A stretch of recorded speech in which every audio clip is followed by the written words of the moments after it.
On the 14th of January 1925, Yukio Mishima was born Kamataki Hiroka in Tokyo into an upper-middle-class family. His father, Azusa Hiroka, was a strict government official in the Ministry of Finance. He believed in discipline, logic, and Western-style progress.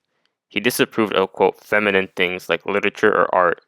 Mishima's father would later tear up the boy's manuscripts and push him towards law and civil service. His mother was Shizu Hiroka. She was warm, soft, and deeply affectionate, which was the opposite of his father. She loved literature and read him classical Japanese works from infancy. She encouraged his imagination and emotional expression. She would become the source of Mishima's creativity and sensitivity. So from the beginning, by seeing his parents, we can see the foundation of Mishima's life. His father was disciplined, militant, and straightforward, whereas his mother was more soft, loving, and patient. His family embodied both old samurai heritage and modern, bureaucratic respectability. This mixture of tradition and modernity would become one of the most central themes that shaped Mishima. When he was only a few weeks old, Mishima was taken away from his parents and raised by his paternal grandmother, Natsuko Hiroka. This was one of the most defining events of his entire life. Natsuko was from a fallen aristocratic samurai family, extremely controlling, emotionally unstable, and often bedridden. She kept him hidden inside the house for most of his early years.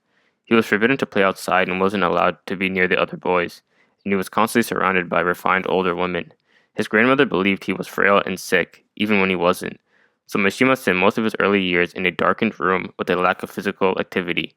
Later developed into anxiety and fearfulness. This created two lifelong patterns, the first one being isolation and inner fantasy world. Since Mishima grew up in silence, illness, and loneliness, this isolation forced him inward, where he would develop an intense imagination and fascination with beauty, death, and transformation. Major themes we could see in his later books.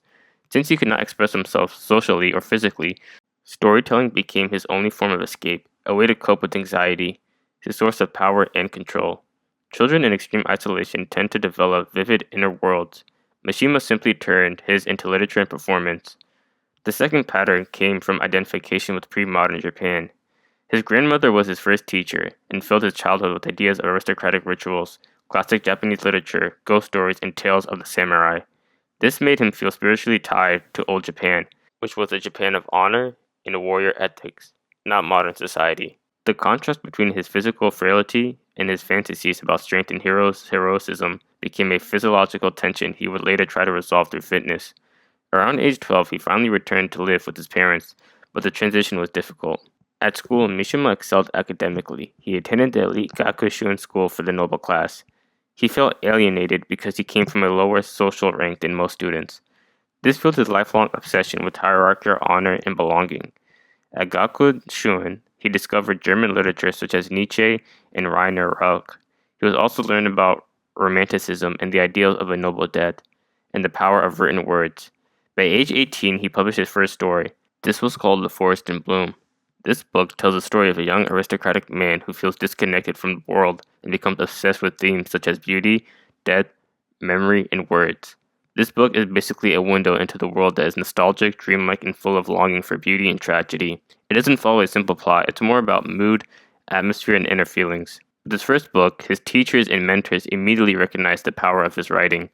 The book was only the beginning from early age of his writing, because we can see themes of nostalgia, aristocratic loneliness, and the tensions between the real world and the ideal world. But a critical moment would come to Mishima because by 1945, Japan was collapsing under the weight of World War II. Young men across the country were being drafted, and there was an intense social pressure to serve and die honorably for their nation. Mishima, still known as Kamikata Hiroka, was still a top student, gentle, bookish, and physically frail. But like most young Japanese men of the time, especially those raised on samurai ideals, he felt a deep internal pressure to join the army. This emotional pressure came not just from society, but from his own imagination. He had grown up reading classical literature on noble death, martyrdom, and warrior honor. As Japan grew more desperate, high schools encouraged their top students to volunteer early. At Mishima's entire graduation class, he was expected to enter service. He volunteered like everyone else, but during his physical exam for the Imperial Japanese Army, Mishima showed signs of coughing and weakness from childhood illness. A military doctor believed he might have tuberculosis, one of the most feared diseases at the time. He was immediately rejected for service. Most historians believe it was a misdiagnosis. Regardless, the result was the same. He was not allowed to join the war. In this moment, he felt shattered and was at his lowest point. But this was a kind of a blessing in disguise, because if he was sent to the front lines, he would have died in a suicide attack. and if that happened, nobody would remember his name and we would not have his books. He had grown up obsessed with aristocratic notions of heroism, ritual purity, and death. To be suddenly labeled as too weak was humiliating. After being rejected, Mishima was not a soldier but became part of a wartime civilian mobilization. He worked at a Tokyo factory during air raids. He watched Tokyo burn during the massive fire bombings. He saw friends drafted, killed, or maimed. In his later writings, he described these experiences as living in a society collapsing, feeling trapped between death and survival, existing in a suspended state between action and passivity. When Japan surrendered in August 1945, Mishima was only 20 years old at the time. He experienced something more than the nation defeat. For him, the surrender meant the death of the samurai values he admired and then collapse of the imperial world. He saw post-war democracy as vulgar, Americanized, and spiritually empty. This loss became one of the major themes of his writing. After the war, Mishima pivoted intensely toward literature. He threw himself into writing, with obsessive dedication often working until dawn. Since he didn't fight in the war, he created a new arena where he could excel and define himself with the tools of literature. During this time, Mishima reinvented himself. He abandoned the name Kamataki Hiroka and built the persona of Yukio Mishima. This can be seen how we interpret each persona. For example, Kamataki Hiroka is weak, frail, and scared, whereas Yukio Mishima is charming, strong, and bold. Now that Mishima was on a new path, he wrote a book in 1949 called Confessions of a Mask. This novel would make him famous at just 24.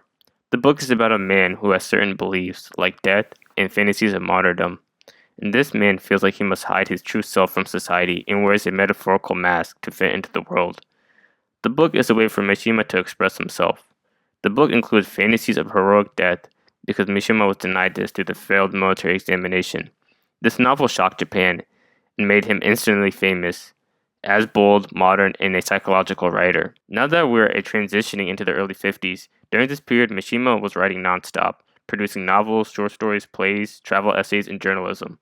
He also reinvented himself physically and began bodybuilding. He also joined in elite intellectual circles, which made him even more famous. The next book he would write would be in 1945 called The Sounds of Waves. Unlike his other novels filled with erotic violence and inner conflict, The Sounds of Waves is a celebration of pure, innocent first love. Shinji and Hatsu have a relationship that is chaste, sincere, and rooted in honesty. Their attraction is presented as natural and wholesome, not tortured or forbidden. Mishima believed that modern Japan was losing its purity and simplicity. This novel showcases the kind of Japan he admired, untainted by westernization and moral confusion. Another theme of the book is nature, which is the emotional backbone of the novel. The sea, storms, landscape, and weather all act as symbols of fate, purity, and inner truth. The sea represents both danger and life, like the duality of human passion. We sometimes can go after things that can either hurt us or help us. Nature is portrayed as purer than society, a force that reveals the truth of people's character.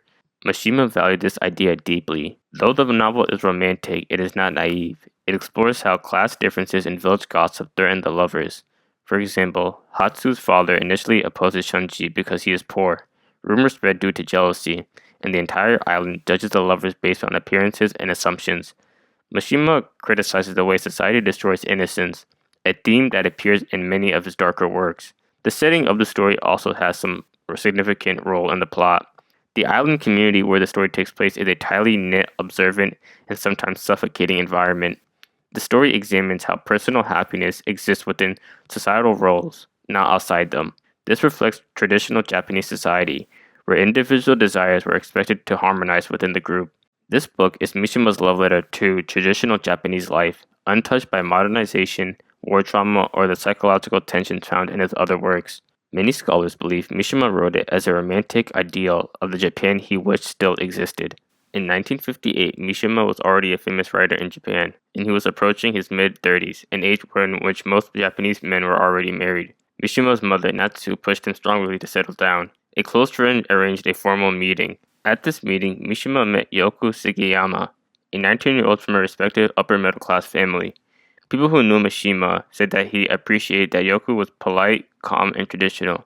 She was comfortable with Mishima's demanding literary lifestyle. For a public figure like Mishima, who had many aspects of his private life, Yoku represented stability, normality, and respectability. After only a short period of meeting, Mishima decided to marry her. The engagement was widely reported in newspaper because of Mishima's fame. The wedding took place in 1958 in traditional Shinto ceremony, attended by cultural elites, family, and publishers. It was elegant and formal. They had two children together, named Naruko and Ichiro. Despite a stable home life, Mishima remained emotionally distant and completely absorbed in his personal transformation in writing. In 1955, Mishima looked in the mirror and hated what he saw, a thin, weak, pale man who reminded him of his childhood weakness. He began an extreme bodybuilding regimen, trained daily, gained sufficient muscle, and posed for photographs.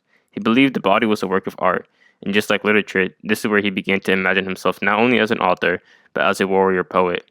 He practiced kendo, which is a type of traditional swordsmanship. He also practiced martial arts and strict dieting. This physical transformation was part aesthetic and part symbolic. Mishima was obsessed with performance. He acted in films, staged plays, and posed for highly stylized photographs. This created a self-mythology, and men who lived as art would die as it. As the 50s began to close, Mishima still hated what Japan had become after the surrender. He still believed that Japan had lost its soul in post-war period. During this time, Mishima tried to warn the people of Japan that a dark and grim future was awaiting for them. The first one of them being that democracy was weakening Japan. Because the nature of democracy was against traditional Japanese customs, democracy brought in individualism, secularism, and liberalism, all of which, in the long run, Mishima believed were going to be the end of Japan. Another thing Mishima tried to warn his people was that they had lost their will to die for something noble. Because if the citizens of the nation were not going to sacrifice for the nation, then all of them would become individuals. And when that happens, they would be used and destroyed. One of Mishima's most famous book is called The Temple of the Golden Pavilion. The plot of this book revolves around a young Buddhist called Mizoguchi and his psychological descent as he becomes increasingly obsessed with the idea that beauty is unbearable and should be destroyed. The character of Masaguchi grows with a cruel father who is a poor village priest. Masaguchi suffers from a loneliness and he is ashamed to speak due to a stutter. His father tells him stories about the Golden Pavilion, describing it as the most beautiful structure in Japan. This becomes a boy's fantasy, his escape from a miserable childhood. Beauty becomes not something comforting for him, but something he fears and eventually hates. Going more into the story, after Masaguchi's father dies, he is sent to live at the Golden Pavilion as a student monk, but the reality doesn't match his fantasy he dreamed of. The priests are corrupt, and the temple is nothing more than a tourist spot. This makes his obsession stronger. He begins to believe true beauty can't survive in the real world. As he spends more time there, Masaguchi starts to develop warped ideas such as beauty is eternal only when destroyed, and ugliness is inescapable. Our main character then reaches a breaking point, where he must take action against the thing he hates. The Golden Pavilion is tormenting him by being perfect, and destroying it will release him from suffering. He finally decides he must burn the temple to the ground. In the climax of this story, Masaguchi sneaks into the temple at night, drenches it in gasoline and sets it on fire. As it burns, he feels release and a sense of ultimate purpose. He attempts to take his own life afterward, but fails. The novel ends with him alive, but empty and spiritually lost, so he is back where he began. This book was based on a somewhat true story. A young monk actually burned down the Golden Pavilion in Kyoto, Japan. The incident fascinated Mishima. The arson became a metaphor for the destruction of spiritual Japan. The main point is that people who cannot close the gap between their inner world and reality will end up destroying something, either their own life or someone else's, and they end up being dysfunctional. After this book was written, it made Mishima become even more popular, and became one of the most famous writers in Japan. He was going across the world and was being interviewed by journalists everywhere he went. But with all his works, nothing politically was changing in Japan. For the most part, people were still living as individuals, only concerned about themselves. So Mishima decided to become more political. He took an extraordinary step by creating his own private militia. This was called Tate no Kai, or the Shield Society. It was composed mostly of university students. They trained with Japanese self-defense forces, and they focused on discipline, sacrifice, and loyalty to the emperor. Mishima personally funded the group and trained alongside them. During this period, he also finished his masterpiece, The Sea of Fertility, which deserves its own video. But for Mishima, he was getting ready for his last act. But before he could do that, he published one of his final works, titled Sun and Steel. This book is the closest thing we have to his personal manifesto. The book reflects on two forces, the first one being the sun, which represents physical strength, the body, and action. The second principle, steel, represents weapons, the sword, discipline, and samurai ideal. Together they formed the identity Mishima wanted, a writer who is a warrior. In this book, Mishima writes that he spent the first half of his life trapped in imagination, weakness, and intellectualism. This made him feel disconnected from reality and from his own body. He believed words were incomplete and at times limited when compared to personal experiences. He wanted to experience life not through language, but through pain, body, effort, and discipline. For Mishima, bodybuilding and martial training were not hobbies, they were aesthetic and spiritual acts. He wrote the physical training brought him closer to purity, clarity, and heroism. This idea becomes essential for understanding his death. He began to see his body as part of his artwork. Mishima writes obsessively about death as the ultimate expression of beauty, that in death something freezes and stays that way forever. In the samurai tradition, death is not tragic, it is a chosen moment of meaning. This is where Sun and Steel becomes a blueprint for the end of his life. A recurring theme in Mishima's books is that writing can describe heroism, but only action can fulfill it completely. Mishima concluded that his life needed an act that matched his words. By the end of Sun and Steel, the message is unmistakable. He wanted to end his life at the peak of his physical beauty and artistic power, at a moment he controlled. He feared aging and becoming weak far more than death. And then the moment finally came. This is the moment Mishima became a historical legend. Mishima and 4 followers visited a military base in Tokyo. They pretended to meet the general, then took him hostage, locked him in his office, and barricaded the building. Mishima walked onto the balcony.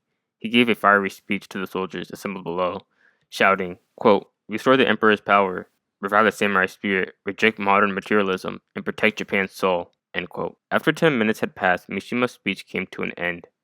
Unfortunately, the soldiers down below did not share the same sentiment as Mishima. The soldiers laughed, shouted insults, and called him crazy. I think Mishima knew this was going to happen and just confirmed his worst fear, that Japan no longer had the will to sacrifice or fight. Mishima returned inside and accepted his fate and performed seppuku. One of his followers attempted to behead him but failed. Another follower completed the beheading ritual. On November 25th, 1970, Yukio Mishima died aged 45. One thing is clear, Mishima's death forced Japan to confront uncomfortable questions. Even if people rejected Mishima's answers, he made them face the questions. His politics remain controversial, but his art remains respected. Mishima remains one of the most studied Japanese authors in the world. He is buried in Tama Cemetery in Tokyo, where many other notable Japanese figures are buried. In the end, he got the death he wanted for so long. Thank you for watching, and let me know what you think about Mishima in the comments. And if you enjoyed this type of content, subscribe for future videos. しかし今の我々は死を描きながら生きているのかどうか、それさえ疑問であります。私の死との一番親しかった時代は戦争中で、ことに私自分に帰って考えてみますと、死をいつか来るんだと、それも決して遠くない将来に来るんだというふうに考えていた時の心理状態は今に比べて幸福だったんです。それは実に不思議なことですが、記憶の中で美しく見えるだけでなく、人間はそういう時に妙に幸福になる。そして、今我々が求めている幸福というものは生きる幸福であり、そして生きるということはあるいは家庭の幸福であり、あるいはレジャーの幸福であり、楽しみでありましょうが、しかしなんてものいらない政治形態ですから当然なんですが、それでも心の中に自分を超える価値が認められなければ、あんな自分が死ぬと決まっている人間の幸福っていうものは今ちょっとないんじゃないか。そういうことを考えて、死というものはじゃあお前は恐れないのか。それは私は病気になれば死を恐れます。それからがんになるのも一番嫌で、考えるのに恐ろしい。それだけになんか、もっと名誉のある、もっと何かのためになる死に方をしたいと思いながらも、結局葉隠れの著者のように生まれてきた時代が悪くて、一生そういうことを思い暮らしながら畳の上で死ぬことになるだろうと思います。